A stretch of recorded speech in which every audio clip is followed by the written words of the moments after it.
9 مانگ پێش ئێستا کابینەی نوێم بە بەشداری پارتی و یەکێتی و گۆڕان و پێکهاتەکان بە دروشمی حکومەتێکی بەهێز پێکهێنرا. لایەنەکانی بەشدار لە حکومەت بانگەشەی ئەوەیان دەکرد ئەو کابینەیە زۆر جیاوازتر دەبێت لە کابینەکانی پێشووتر. بەڵام دوای 9 مانگ لە پێکهێنانی حکومەت ناکۆچی گەورە لە نێوان دوو لە پێکهێنەرە سەرچیەکانی کابینەکە سەری هەڵداوە کە یەکێتی و پارتینە. سەرۆکی حکومەت لە ڕێگەی ڕاگەنراوێک ناوی یەکێتی وەکو تاقمێکی یاخیبوو لە حکومەت دەبات. تیمی یەکێتیش لە حکومەت ڕاگەندراوەکەی سەرۆکی حکومەت بەکارێکی ناڕەوا دەزانن. ئەم کێشە و ململانەیەش بووەتە جێگەی پرسیار لەلایەن هاوڵاتیان و چاودێران کە بەم ناکۆکیانە چارەنووسی ئەم حکومەتە چی بەسەر دێت. ئەو شەڕی عەلامیە کە ئێستا لە نێوان پارتی و یەکێتی هەیە کارێکی زۆر خراپ و زۆر ناشایستەیە، کاریگەریەکی زۆر سلبیشی لەسەر دڵ و دەروونی خەڵکی دەبی. لەبەرەوەی ئێستا جیهان بە شێوەیەکی گشتی گیری خواردووە بەدەست کۆرۆنا. حیفە تازە یەکێتی و پارتی دێن ینی بەیانات دژی یەکتر دەردەکەن و یەکتر بە کۆمەڵێک شت ئیتیهام دەکەن و سەردەچێشی بۆ کۆمەڵێک شت.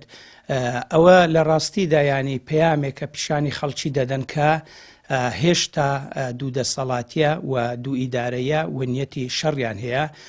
ئەگەرنا زینی وەرتێ شوێنێکە لە هەرێمی کوردستانە. ئەگەر ڕاستە یەک حکوومەت و یەک دەسەڵاتە ئەوە زینی وەرتەهی هەمووانە. زینی وەرتێ خۆ زینی نەوتێ نییە تا بێن شەڕی لەسەر بکەن، بەڵکو منتیقەیەکی جوگرافیە و لەژێر دەسەڵاتی حکوومەتی هەرێمی کوردستانە. زۆر بەداخەوە کە یەکێتی و پارتی ینی تا ئێستا یەکتر ئیتیهام دەکەن و شەڕی عەلامی دژ بە یەک دەکەن. ئەوە تەڕاجع و تەخەلوفێکی زۆر گەورەیە. بوونی ململانەی توند لە نێوان دوو پێکهێنەری سەرەکی کابینەی نوێیەم شڵەژاوی لە دۆخی ئیدارەدان و حکومڕانی هەرێم دروست کردووە بووەتە مەترسیش لەسەر ئایندە و ئاسایش و سەقامگیری هەرێمی کوردستان. چاودێرشی سیاسیش دەڵێت هەردوو حیزبی حکومڕان تا ئێستاش بە عەقڵیەتی خێلەچی و میرنشینی حکومڕانی هەرێم دەکەن نەک عەقڵیەتی دەوڵەتداری. بۆیە تا ئێستا نەیانتوانیوە ئاسەواری دوو ئیدارەیی بسڕنەوە.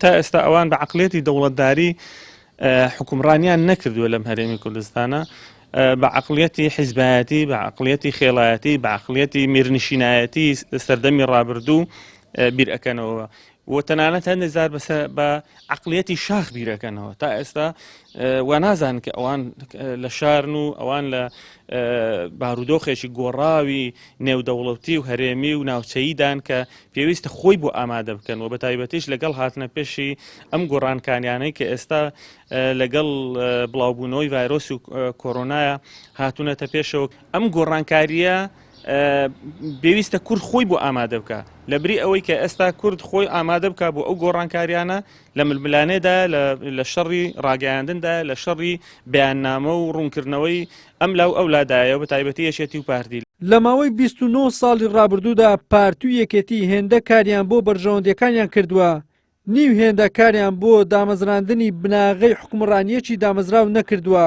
ئەمەش وای کردووە سیمای دوو ئیدارەیی و دوو بڕیاری تا ئێستاش زۆر بەزەقی دیار بێت. وەلی سەلیم، کەناڵی ئاسمانی پێم، هەولێر.